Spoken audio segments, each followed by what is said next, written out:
Think courtrooms are always serious? Think again, here are 7 hilariously real lawsuits. It was 1977 in New York. A young, starry-eyed couple, let's call them Bob and Linda, were looking for their first home together. They found a beautiful old Victorian house. Big rooms, fireplace, backyard, and best of all, rent so cheap it felt like a steal. And maybe it was. From the dead. The first night, Bob heard footsteps upstairs, even though no one was there. Linda swore she saw the curtains move, even though the windows were shut tight. Lights flickered, faucets turned on by themselves. And the fridge? It swung open at midnight, like it wanted to feed them, or eat them.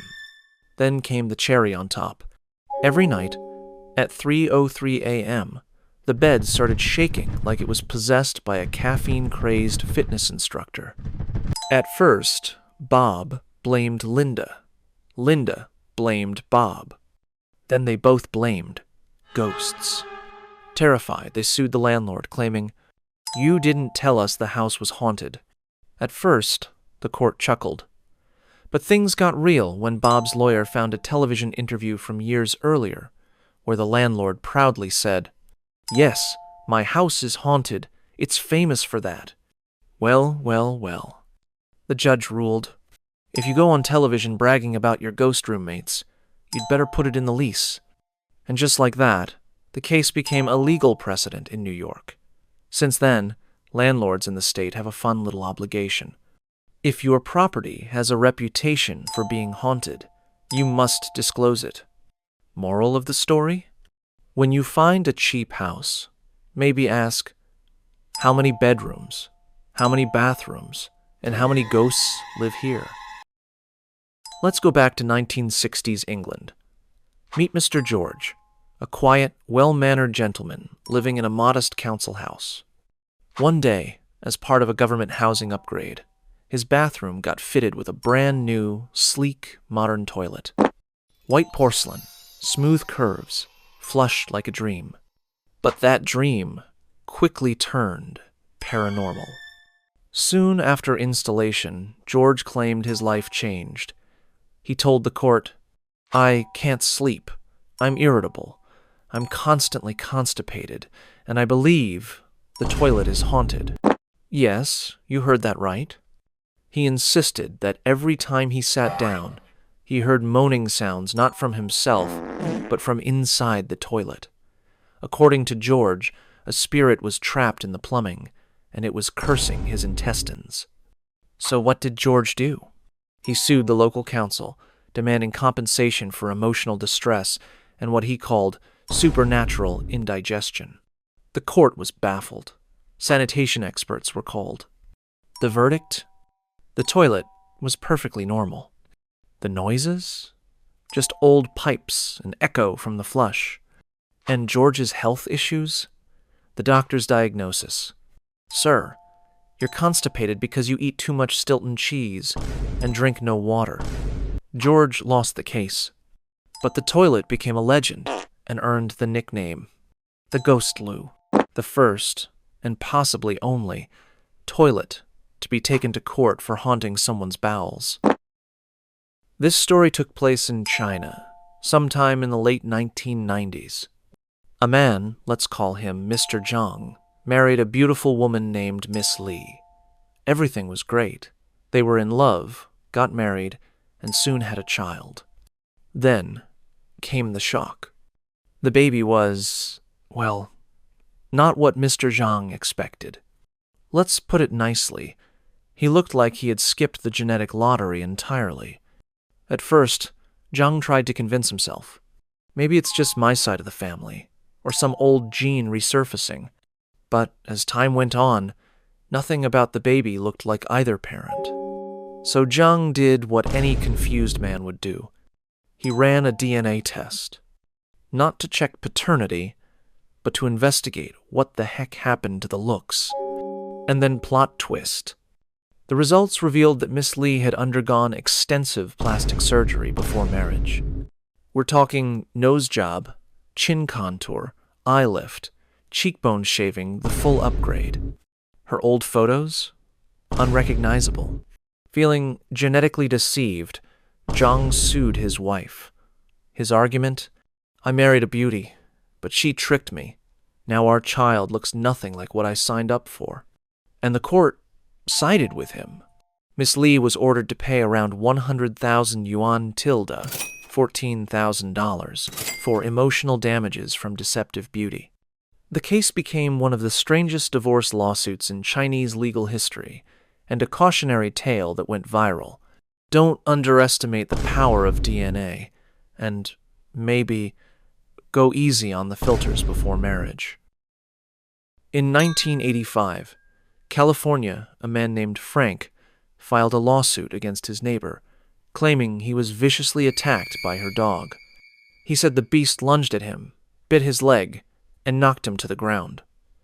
Drama levels: 100. The neighbor, sweet old Martha, calmly replied, "Sir, Max wouldn't hurt a fly. He barks a bit, but biting? Never." And guess what? The judge summoned the dog to court. Yes, Max. A fluffy golden retriever walked into the courtroom with a red bow on his collar like he owned the place. The prosecutor demanded Max be restrained. But when the judge called his name, Max gently trotted over, wagged his tail, sat down politely, and looked as innocent as a teddy bear.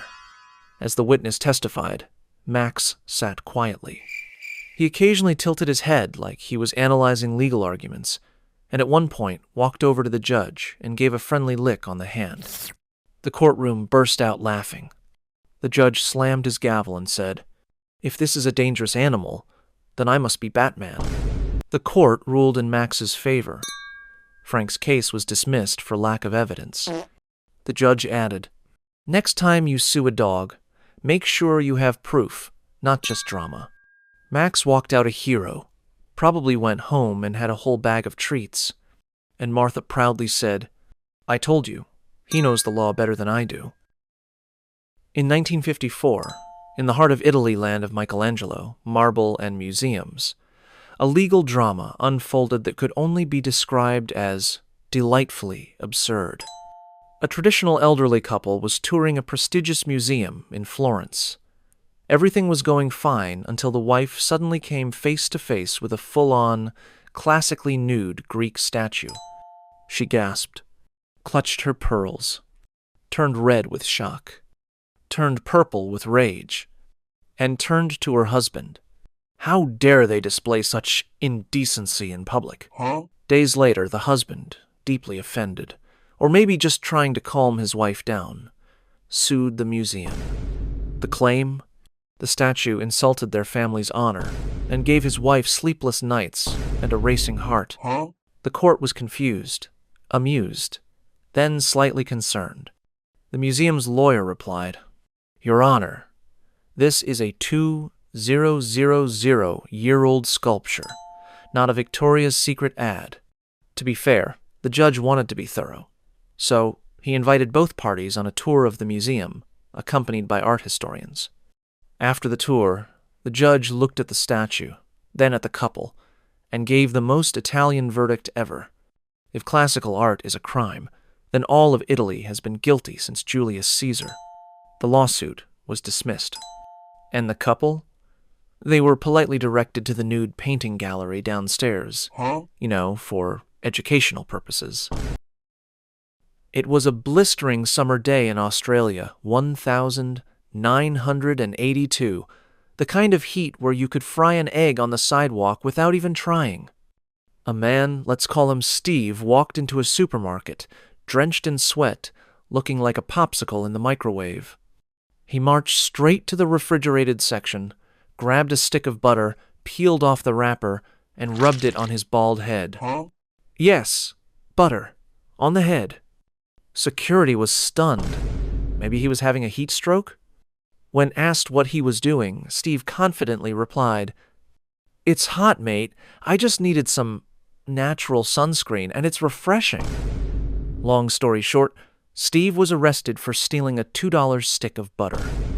At the trial, Steve claimed he wasn't stealing, he was simply borrowing the butter to rescue his scalp from combustion. His lawyer added with a straight face, "My client didn't steal, he applied butter with love." The courtroom fell silent. The judge paused, probably trying not to laugh. Then came the verdict. Creative, yes. Legal, no. Butter is not a cooling gel, nor is it scalp medicine. Steve was fined but walked away a local legend, forever known as Butterhead Steve, the man who kept his cool with dairy. In 1991, a lonely man named Richard Overton sat on his couch in America, sipping a cold beer and watching television. Then it happened. A beer commercial came on. A guy popped open a can of beer, and boom, bikini models appeared. Music blasted. Everyone was partying. Life was amazing. Richard blinked. So that's the secret? All this time, and I just needed beer? Motivated, Richard made it his mission. He bought beer. Lots of it. He drank daily. He waited. But no girls came. Only a beer belly. Fed up, Richard did the only logical thing. He sued the beer company, demanding $10,000 in damages for false advertising. His claim? The commercial promised women. I drank the beer. The women never came. At first, the court thought it was a prank. But Richard filed an official complaint, complete with citations and heartfelt disappointment. After careful review and a few suppressed chuckles, the judge ruled, advertising is exaggerated for entertainment. No reasonable person believes beer summons girlfriends. Case dismissed. No money. No girls. Just one new nickname. Richard the Romantic, the man who believed in beer magic.